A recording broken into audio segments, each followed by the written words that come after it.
I wanted to make something nostalgic to the core of my being.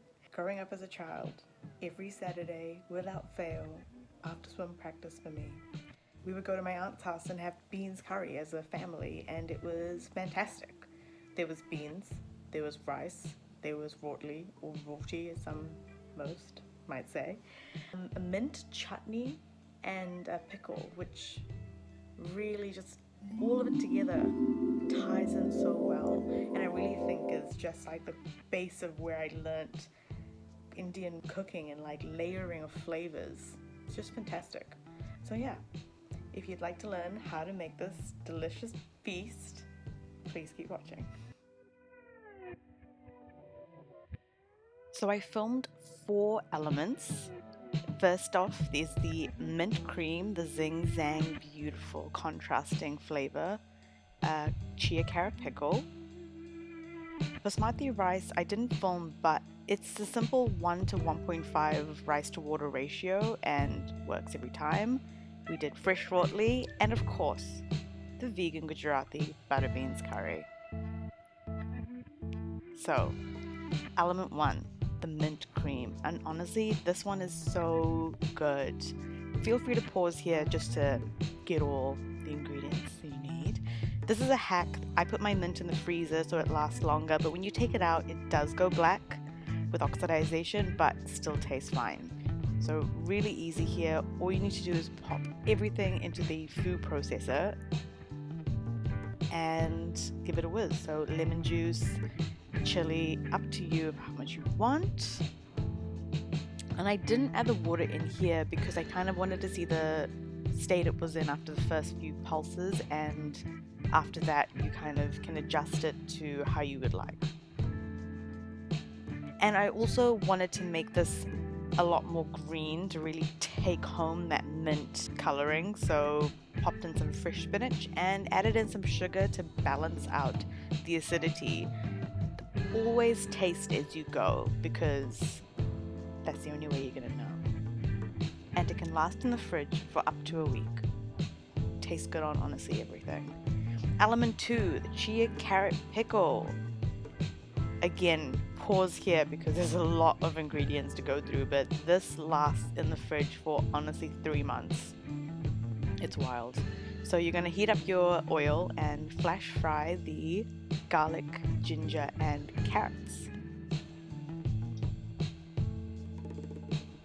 Make sure to salt this, and when you take it out of the pan, make sure you leave as much oil in the pan as possible because we're going to be using that oil to toast up the rest of the spices. So in go the cumin and mustard seeds. You're just going to wait for these to pop, pop, pop, pop, and that just kind of is an indication of it being ready, I guess. Dried chilies are next. I added in about 7 because I like spicy food. Then go in the rest of the dried powdered spices, and you're just going to toast these up until they become fragrant and aromatic. Bring back in the flash fried ginger, carrot, and garlic.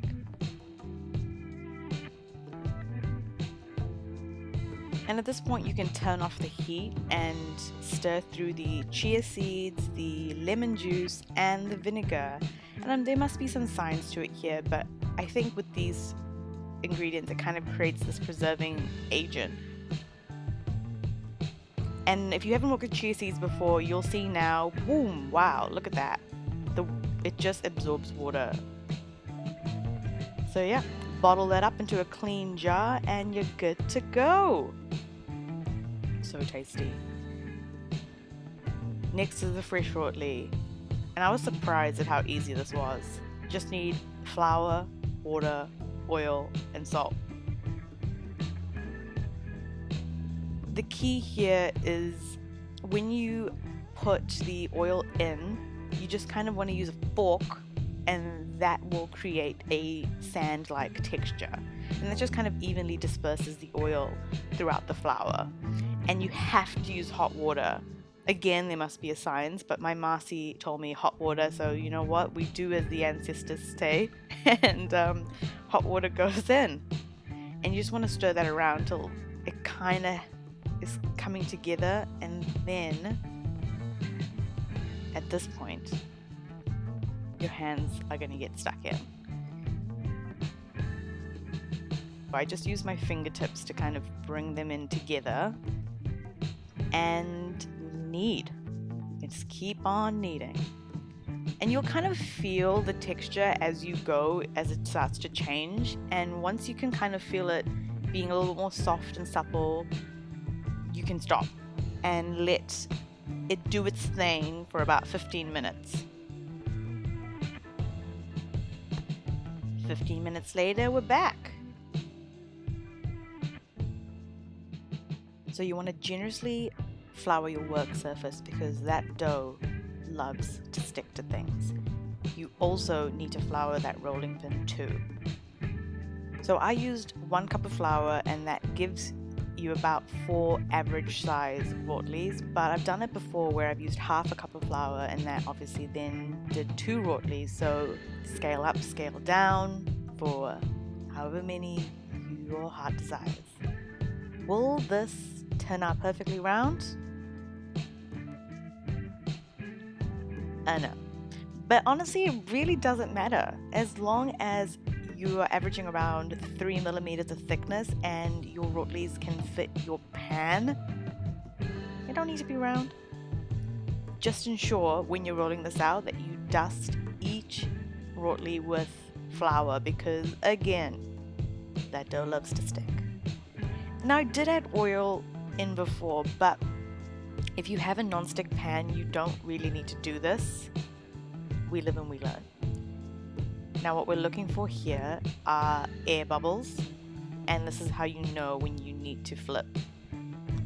And I've seen people cook rotlis on open fires, there are so many different ways, but this is just a really nice home easy way to go. So I want to flip it a couple times for even coloring and we're good. Wrap it in a clean kitchen towel and it lasts for a good amount of time. Alright, the Butterbeans curry. If you look at the ingredients with the pickle, it's really similar to the curry. Indian cuisine, once you have it, you kind of have it. You can make anything. Most of the recipes I know start off with oil, onions, ginger, garlic, and then cumin seeds, coriander, turmeric, chili. Like it's that sort of world. Maybe garam masala if you're feeling savory. So yeah, we're gonna saute that up, and we're adding all of these ingredients in now because you want to flavor the oil and toast up your spices, because toasting the spices releases the aromas and really gets the most out of the things you're putting into your curry. If you put it in a little bit later on, it just is not as punchy as it could have been. When it really starts to become fragrant, that's when you're gonna dump in your tomato can. Key tip: always rinse out your tomato can and pour that in. I don't know, just always done that.